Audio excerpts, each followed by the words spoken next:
한 SNS 회사에서 서로 대화를 할 때 감정을 전달해 소통할 수 있도록 이모티콘 사용을 대중화시키는데 성공을 했습니다. 무려 6년간 1,700만 명이 이모티콘을 구매를 했는데 매년 40%의 성장률을 보인 거라고 합니다.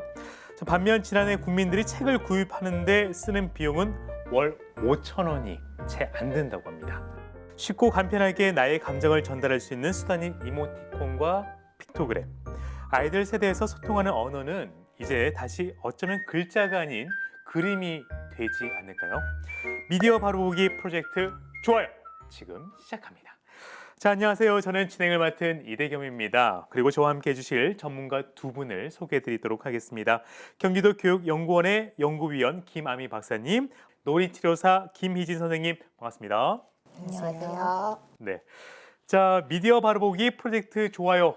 벌써 네 번째 시간, 주제는 그림 속에 담긴 메시지입니다. 우리가 사용하는 각국의 언어가 있긴 하지만 예전에 언어가 발달하기 전부터 사람들은 그림을 이용해 자신의 생각을 표현을 해왔다고 합니다. 자, 그리고 요즘 다시 살펴보면 여기저기에서 그림 문자를 다시 사용을 하는 것 같은데 이게 우리가 평소에 많이 사용하는 이모티콘이 아닐까 하는 생각이 듭니다. 한번 저희가 화면을 준비를 해봤는데요. 이 그림들 뭔가요, 박사님? 그림은 정보를 전달하는 픽토그램인 것 같습니다. 요즘 관공서나 네. 기업 등에서 남녀노소 누구나 알아보기 쉽게 표현하는 방법으로 픽토그램을 많이 사용하고 있습니다. 픽토그램이요? 그럼 우리가 평소에 많이 사용하는 이모티콘과 조금 비슷한 맥락이라고 봐도 괜찮은 건가요? 조금은 다른데요. 네. 소방서에서 안전문화 인식 개선을 위해서 안전 픽토그램을 다양하게 개발을 하고 있고요. 한 햄버거 프랜차이즈에서는 자동차에서 음식을 주문하는 고객들에게 안전을 생각해서 주의사항을 픽토그램으로 이렇게 제공을 하고 있어요. 한 이동통신사에서는 가입 안내서를 쉽게 읽을 수 있도록 픽토그램을 활용해서 화제가 되고 있어요. 이미 일상생활에 많이 활용이 되고 있는 상황이네요. 픽토그램도 이제 이미지를 활용한 소통이라고 하면 이모티콘 저희가 많이 쓰잖아요. 네. 이모티콘도 이제 이미지를 활용한 소통의 일종이라고 볼 수가 있는데 요즘에는 이모티콘이 업그레이드 돼서 기부도 할 수 있다고 해요. 기부까지요? 네, 이모티콘을 구입을 하면 그 구입액의 일정 금액이 기부가 되는 뭐 기부티콘이라고도 부른다고 합니다. 그래서 네. 이제는 대화 콘텐츠일 뿐 아니라 우리 일상 속에 많이 스며들어온 사회문화가 됐다고 볼 수가 있습니다. 정말 픽토그램과 이모티콘이 여러 분야에서 많이 사용을 되고 있다는 사실을 확인을 해봤는데요. 자, 개인이 이모티콘을 사용해 메시지를 보내는 것도 그렇고 픽토그램으로 무언가 알리는 것도 그렇고 요즘 이렇게 많은 사람들이 그림으로, 글이 아닌 그림으로 소통을 하게 된 이유가 뭘까요? 이제 이모티콘이라고 하면 그 이모션하고 아이콘이 합쳐져서 이모티콘인데요. 감정을 글로 구구절절 쓰기보다 딱 이미지 하나로 전달을 하는 거죠. 그렇기 때문에 표현도 되게 빠르게 할 수 있고 재미도 있고 그런 점에서 많이 사용하게 되는 것 같습니다. 그렇습니다. 우리 유아들도 말문이 트기 전에 자기만의 예술적인 재능을 또 그림으로 표현을 하잖아요. 저는 우리 애가 그림을 그려서 가져오면 사실 뭘 그린지 감이 안 와요. 전혀. 근데 정말 신기하게도 그냥 선만 찍건데 와이프는 아내는 정확하게 잘 알고 있더라고요. 자, 이처럼 이모티콘이나 픽토그램 속 그림들이 감정을 전달해 준다고는 하지만 그림이 갖는 소통의 한계도 분명히 있을 거란 생각이 들어요. 유아가 그린 그림을 해석해내는데도 보는 눈에 따라서 해석에도 차이가 있어요. 네. 그림도 분명히 같은 그림을 보고도 다 똑같은 생각으로 이해하면 좋겠지만 단순 문자들로 소통해서 오해를 발생시키는 경우가 또 생기기도 합니다. 자, 그런데 유아나 초등학교 저학년 아이들의 경우 아직 언어적인 표현이 다 완성되지 않은 시기에 글보다는 그림으로 먼저 표현하는 것을 배우는 게 올바른 방법일까요? 올바른 방법이다 아니다라고 말씀을 드리기는 조금 어렵고요. 네. 자신의 기분이나 감정의 상태를 상대방에게 글로 전달하기 어려울 때 그림으로 표현하는 것이 꼭 나쁘지는 않아요. 하지만 균형감 없이 과도하게 사용하게 될 경우에는 언어적인 측면, 그 사회적 의사소통에 어려움이 있을 수도 있어요. 자, 그럼 아이들이 그림 문자로도 소통을 할 수 있고 언어로도 소통을 잘 할 수 있게 이 두 가지 능력을 잘 키워주는 게 중요할 것 같습니다. 자, 그래도 언어적 소통법은 학교든 학원에서든 배울 곳이 참 많은데 이 그림 문자로 소통하는 능력을 배울 수 있는 곳은 주변에 많지가 않은 것 같아요. 자, 혹시 학교 미술 시간이나 컴퓨터 시간에 이런 것들을 학교에서 가르치기도 하나요?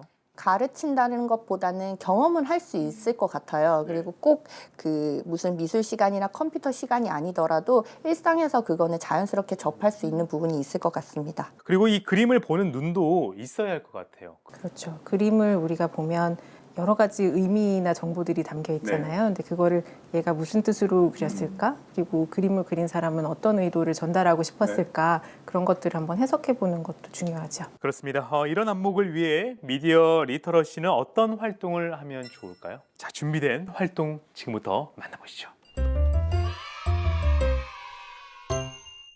오늘은 선생님하고 그림에 대해서 알아볼 거예요. 어떤 그림을 알아볼 거냐면 짜잔! 이게 무슨 그림일까요? 파란 색깔 그림. 하늘은 바다예요. 바다요? 바다 같고 하늘 같고. 아니야. 이 파란색 그림은 이브 클라인의 블루라는 작품이에요. 만져보고 싶다. 만져보고 싶어요? 한번 만져볼까? 네. 만져볼까요? 너무 부드러워요. 너무 부드러워요? 이야.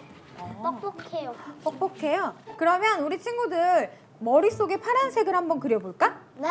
자, 지금부터 눈 감고 한번 파란색을 그려보는 거야. 어떤 생각이 드는지? 자, 어떤 생각이 떠올라요? 바다예요. 바다가 구름. 떠올라요? 구름? 하늘도 떠오르고 바다도 떠오르고 구름도 떠오르고 파란색의 종이 같지만 우리 친구들이 상상하면 상상할수록 그림의 해석하는 방법이 달라질 수 있어요. 이 작가는 어떤 걸 표현하고 싶었을까? 파란색 종이. 바다. 파란색에 관련. 파도. 우리 친구들이 상상하는 것에 맡기려고 이렇게 이 작가는 이렇게 표현했는지도 모르겠어요. 네. 그쵸? 짜잔! 저거는 이 그림은 무슨 그림일까요? 사냥하는 그림. 사냥하는 그림. 이 그림은 어디에 있는 걸까? 멧돼지 동굴에 있는 그림. 동굴에 있어요. 옛날 15,000년 전쯤에 구석기 시대 사람들이 벽에다가 동물들을 그려놨대요. 왜 그려놨을까? 글씨가 없어서 그림으로 기록하려고요. 맞아요. 옛날 아주 옛날에는 언어가 없어서 그림으로 표현했다고 했어요. 네. 잡고 싶은 사냥감이다. 자신이 생각하는 것들을 이렇게 동굴 벽화에 기록을 했대요. 그러면 우리 다음 그림도 봐볼까요? 네. 짜자잔! 이 그림은 어떤 그림일까요? 달림이가 떴는데 바람도 불어요. 우리 윤서가 그림을 해석을 열심히 잘해줬어요. 이 작품은 빈센트 반 고흐라는 작가의 별이 빛나는 밤이에요. 반짝이는 별들도 있고 이렇게 많은 건물도 있어요. 어떤 느낌이 들어요? 무서운 느낌. 약간 무서운 느낌이 들어요? 저기 바다 같아요. 바다에 밀려오는 파도 같아요. 바다에 밀려오는 파도 같아요? 네. 반짝반짝 별이 빛나는 밤을 봤대요. 그 밤을 보고 여기다가 표현한 거래요. 자신의 무엇을 표현했을까? 감정을 표현했대요.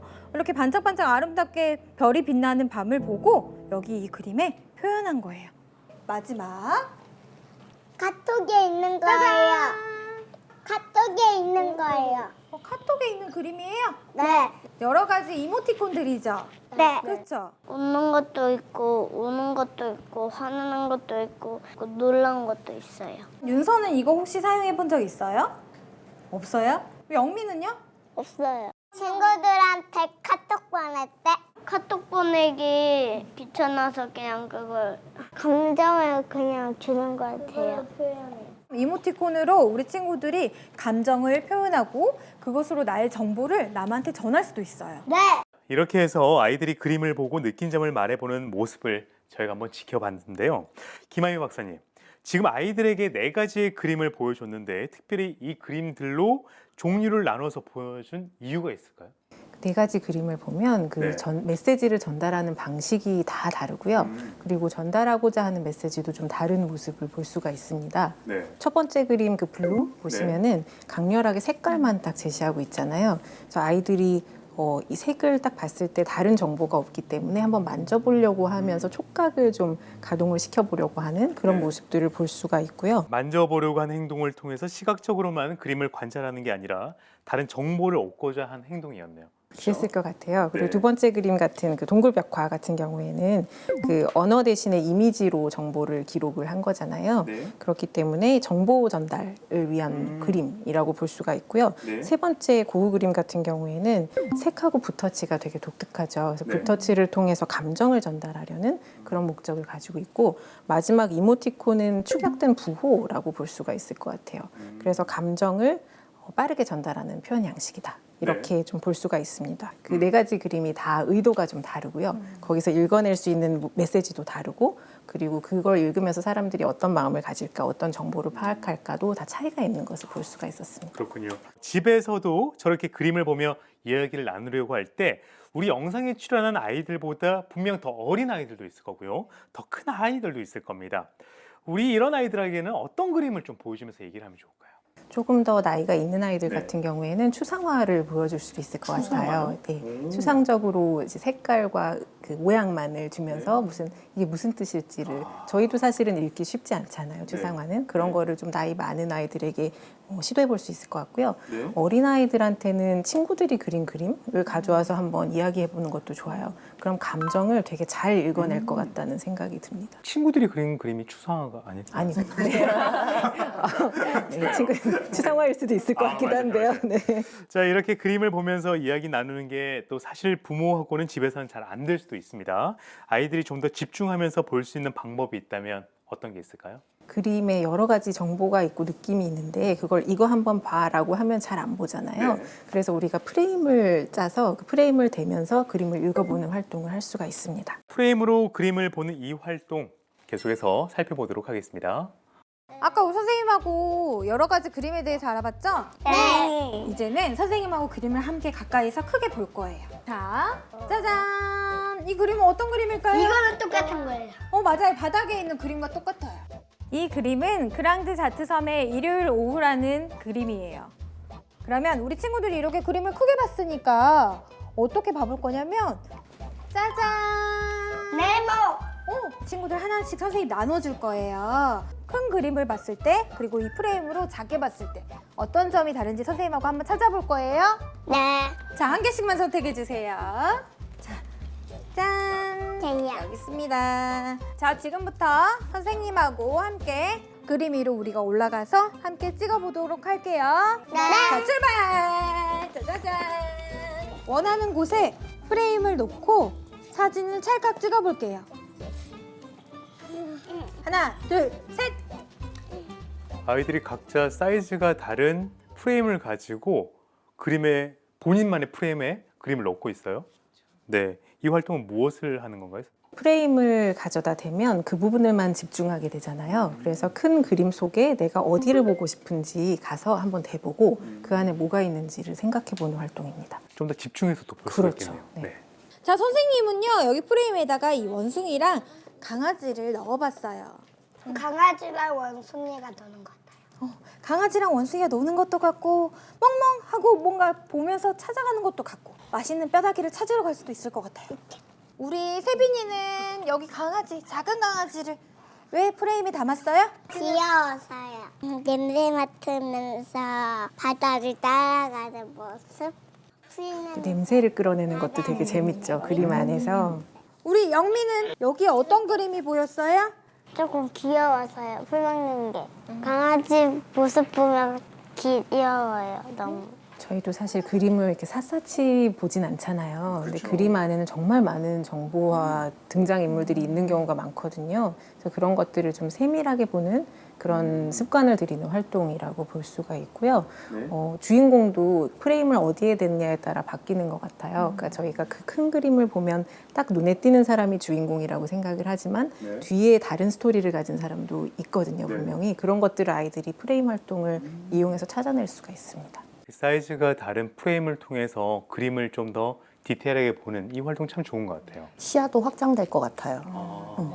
노아는 이게 뭐예요? 뭔진 모르겠지만 일단 지팡이 같아서 그냥 했어요.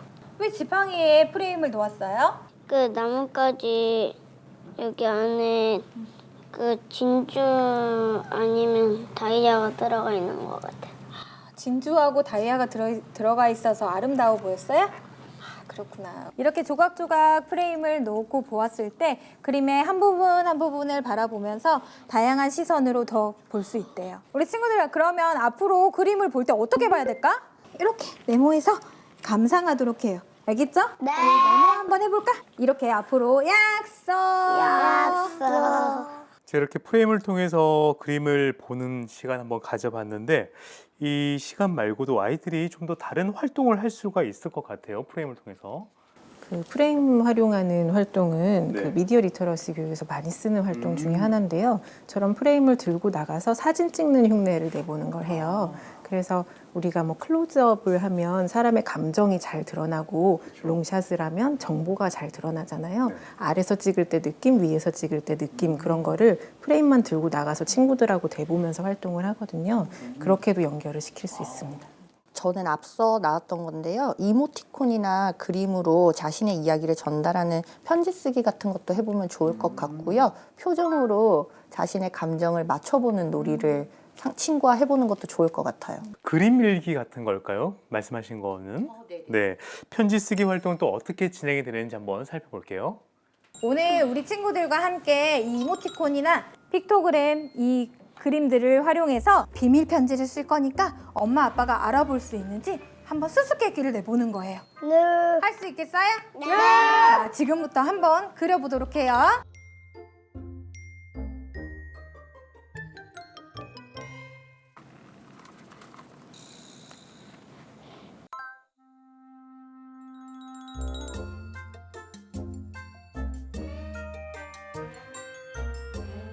자, 이 활동은 어떤 목적 있는 활동인가요? 말이나 글이 아닌 그림으로 나의 감정과 생각을 전달했을 때 상대방이 나의 감정과 생각을 잘 알 수 있는지 말이나 글이 아닌 그림으로 전달을 했을 때 어떤 점이 좋았는지 불편했는지 이런 것들을 알아보는 목적이 있습니다. 만화나 웹툰은 그림과 함께 글을 쓸 수 있으니까 그림을 그린 이가 표현하고자 하는 걸 잘 알 수가 있는데 다른 그림들은 사실 어려움이 좀 있을 것 같아요. 실제로 이 편지를 받아본 어머님들이 그 애들의 뜻을 잘 이해를 하실지가 되게 궁금해져요. 맞아요. 자, 그럼 곧바로 이어서 어머님들의 반응을 한번 살펴보도록 할게요. 아빠랑 엄마랑 저 있는데 여기 집에 이제 들어가려고 어서 집에 가는 거예요. 하트예요. 왜 3명이지? 잘 모르겠는데요. 윤서가 엄마에게 보내는 편지래요. 아, 이게요? 윤서 닮네요. 여기 윙크하고 있는 모습이. 혹시나 했는데 역시나 윤서 어머니는 전혀 아들의 의도를 읽지 못하고 있습니다. 이렇게 하트를 전하는 것 같은 모양이 네, 저한테 사랑을 보내는 것 같은. 엄마 아빠 사랑해요도 아니고 엄마 사랑해요 라는 뜻이에요 라고 얘기해 줬어요. 아, 진짜요? 제작진 분들이 다 해석을 해주시는 네, 모습인 것 저한테 같아요. 보내고 있는 것 같네요. 원래는 아빠한테 표현을 많이 하는 편이거든요. 네, 아빠는 동떨어지게 그리고 저한테 사랑을 보내고 있네요. 화살표가 엄마한테만 가 있어. 아빠한테는 안 가 있어. 아빠가 속상하시니까. 다시 여기 아빠한테도 화살표를 할 거예요. 8월 3일에는 제 생일이어서 워터파크 가서 즐겁게 놀고 오늘 아침에는 엄마가 혼내가지고 슬펐어요. 그림 일기처럼 쓴 것 같은데요. 8월 생일은 노아 생일이거든요. 그날 이제 워터파크요. 그래서 기분이 좋았던 것 같고 이거 오늘인데 그림으로 많이 나오네요. 기분이 아이들의 안 좋은 마음 것 같아요. 표현이 그림으로 굉장히 많이 나오네 보니까. 글쎄요. 혼났나? 평소에도 자기 표현을 굉장히 잘하는 편이거든요. 근데 요즘 자주 혼나긴 해요. 미운 8살이라. 이렇게 또 오랜만에 그림으로 받았네요. 그림으로만 소통하니까 어떤 어렵죠. 좀 표정을 이렇게 딱 극명하게 표정을 이제 얼굴로 해서 표정을 지어주긴 했는데 그냥 좋고 싫고의 느낌은 알겠는데 이게 뭐 때문에 좋았고 뭐 때문에 싫었는지는 정확하게는 모를 것 같아요. 지금 보시는 것처럼 노아 어머니는 좀 해석을 많이 하시는 편이에요. 보니까 어머님들이 아이들의 그림 이모티콘 한계에 대해서 좀 체감을 하고 계시는 것 같아요. 가족들이랑 로봇이랑 집에 가는 중이에요. 엄마 사랑해. 나 앞으로 잘 챙겨줘. 그림이랑 이모티콘으로만 보니까 잘 이해를 못 하겠어요. 김희진 선생님께서 말씀하신 이모티콘의 한계인 것 같아요. 감정은 드러나는데 이유를 모르는 거죠. 엄마 사랑해요라는 의미를 담았대요. 다 여자이고 다 웃고 있고 뭐 행복하다는 것 같은데 세빈이가 하트를 좋아해가지고 일단 하트가 있는 게 다 서로 좋아한다는 것 같아요. 아빠는 회사에서 열심히 일하고 있는데 우리만 에어컨 쐬고 집에서 있으니까 죄송해요. 어떤 점이 죄송해요? 우리만 에어컨 틀고 그러니까요. 글쎄요, 이게 남자 그림이 많은 거 보니까 아빠한테 좀 쓴 그림 편지 같은데요? 영미 마음이 너무 고운 것 같아요. 9살 아이의 마음에서 좀 진심이 와닿은 것 같아요. 올해도 날씨가 많이 더웠잖아요. 네, 이렇게 더운 날 아빠가 힘들게 일하는 모습, 그리고 에어컨을 그냥 아빠가 없는 엄마와 내가 쐬고 있는 게 조금 미안하다는, 이거 굉장히 성숙된 나이에서 나오는 반응 아닌가요? 그러니까요. 네. 하지만 우리 영미 어머님은 해석을 전혀 못하고 있는 그런 표정이에요. 짐을 들고 있는 거 보니까 아빠가 회사에서 일하는 모습을 그린 것 같아요. 같이 뭐 놀러 갔던 거? 이게 전지 아닌지는 잘 모르겠는데 이게 보라색으로 입은 치마를 보니까 저 같기도 하고 아니면 영미 같은데 아빠랑 있었던 일을 한 것 같아요. 그린 것 같아요. 아빠는 공장에서 힘들게 일하시는데 엄마와 나는 에어컨이 있는 시원한 곳에 있어서 죄송한 마음이 들었다고 그 내용을 이렇게 그림으로 담았다고 해요.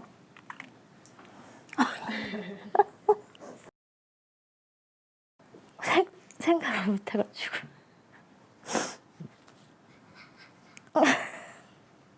감동받으셨네요. 저도 갑자기 눈물이. 오늘 통닭 한 마리 튀겨 주셔야 될 것 같은데요. 그래야 될 것 같아요. 이렇게까지 생각하는 줄 몰라가지고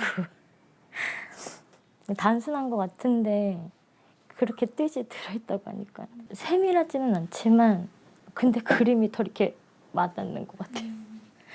잠시 감동을 느끼는 그런 시간들이었는데 실제 우리 생활에서는 이모티콘 사용으로 소통이 원활하게 될 때도 있지만 어느 정도 또 그림을 해석을 해야 하는 한계가 있고 오해를 발생시키는 또 경우가 있기 마련입니다. 이런 오해는 실제로 미디어를 사용할 때 또 다른 문제가 되거나 또 문제를 만들기도 할 것만 같습니다. 그 이모티콘을 저희가 주고받을 때 맥락이 분명하면 오해의 소지가 별로 없어요. 근데 아까 사례들 보신 것처럼 맥락이 조금 모호할 때는 이모티콘을 좀 다르게도 읽어낼 수 있는 것 같아요. 그래서 예를 들어서 막 저랑 선생님이랑 막 싸우고 있는 상황인데 갑자기 제가 활짝 웃는 이모티콘을 보냈어요. 그러면 선생님은 당황하시겠죠? 그렇죠. 네, 그런 식으로. 갑자기 두 분 다 감정이입이 되시네요. 그런가? 아이들 그런 건 아닙니다. 그래서 우리가 대화를 할 때는 충분히 이제 정보 교감이 되지 않았을 때는 이모티콘을 쓸 때 조금 조심해야 되는 부분들이 있는 것 같아요. 뭐 이모티콘이 아니라 텍스트로 서로 감정이 상한 상태에서 텍스트로 주고받는 거에도 감정이 많이 상한다고 하더라고요. 그렇죠. 그래서 우리가 이모티콘을 만약에 쓴다고 할 때 뜻을 분명히 전달하고 싶으면 다른 정보를 덧붙이는 것도 방법입니다. 텍스트를 붙인다든지 아니면은 뭐 텍스트를 붙이는 방법이 제일 나을 것 같은데요. 그렇죠. 아니면 다른 이모티콘을 같이 쓴다든지 뭐 그런 방법들이 있을 것 같습니다. 자, 이모티콘에 또 다른 미디어를 덧붙여서 전달을 한다면 또 어떤 예들이 있을까요? 요즘에는 미디어들이 워낙 많이 발전을 했기 때문에 이모티콘 플러스 텍스트도 있지만 뭐 짤막한 영상 같은 것도 있고 뭐 짤 이런 것도 있잖아요. 그렇죠. 그렇죠. 짤 같은 것도 많이 주고받는 편이죠. 근데 그 짤 자체도 이제 뜻을 좀 읽어내야 되기 때문에 어린 나이에는 쉽지 않을 수도 있어요. 그런데 이제 그런 것들이 다양한 의미를 전달한다는 것, 경험해보는 것도 좋을 것 같다는 생각이 듭니다. 자, 그림 속 메시지를 잘 파악하기 위해서 다양한 그림을 많이 보고 접하면 더욱더 도움이 될 것 같습니다. 집에서 그림을 찾아보는 것도 많은 도움이 되겠지만 미술관이나 이런 곳에서 전시회를 찾아가 보는 것도 많은 도움이 될 것 같아요. 도움이 되는 거 맞아요. 네. 왜냐하면은 아이들의 시야가 넓어지고 직접적인 경험을 통해서 또 얻어지는 것들이 있으니까 미술관이나 전시관을 찾아가 보는 것이 도움이 될 것 같아요. 말씀하셨던 미술관이나 어디를 가실 때 아이와 함께 엄마 거, 아빠 거, 우리 아이 거 프레임을 하나씩 가져가셔가지고요. 모든 사물에 프레임을 넣어가지고 아이와 교감하고 대화하는 것들이 굉장히 좋은 교육 방법일 것 같다는 생각이 드는데, 자, 초등학생들뿐만 아니라 더 어린 아이들이 가서 봐도 괜찮을까요? 그럼요. 그 어린 아이들도 어떤 생각을 가지는지 자기가 표현할 수 있기 때문에 많은 도움이 될 거고요. 아까 우리 배웠던 프레임 있잖아요. 네. 꼭 프레임을 사지 않아도 괜찮아요. 저희 손으로 만들 수 있잖아요. 이렇게 해서 여러 가지 각도로 볼 수 있으니까 꼭 사지 않으셔도 될 것 같아요. 우리 오늘 선생님께서 좋은 프레임을 이렇게 다 한 번씩 해보시죠. 이렇게 프레임. 네, 좋은 것 같아요. 자, 오늘 저희가 해본 미디어 교육은 아이와 부모 모두에게 낯설기만 합니다. 솔직히. 하지만 이제는 꼭 필요한 필수 과목이 돼야 하지 않을까 하는 게 제 생각이고요. 저희가 보여드린 활동들은 어디까지나 미디어 교육에서 여러 방법 중 하나일 뿐입니다. 자, 이번 기회를 발판 삼아 가정에서 교육기관에서 발전시켜서 다양한 미디어 교육이 쭉 지속돼야 한다는 것이 저희의 생각입니다.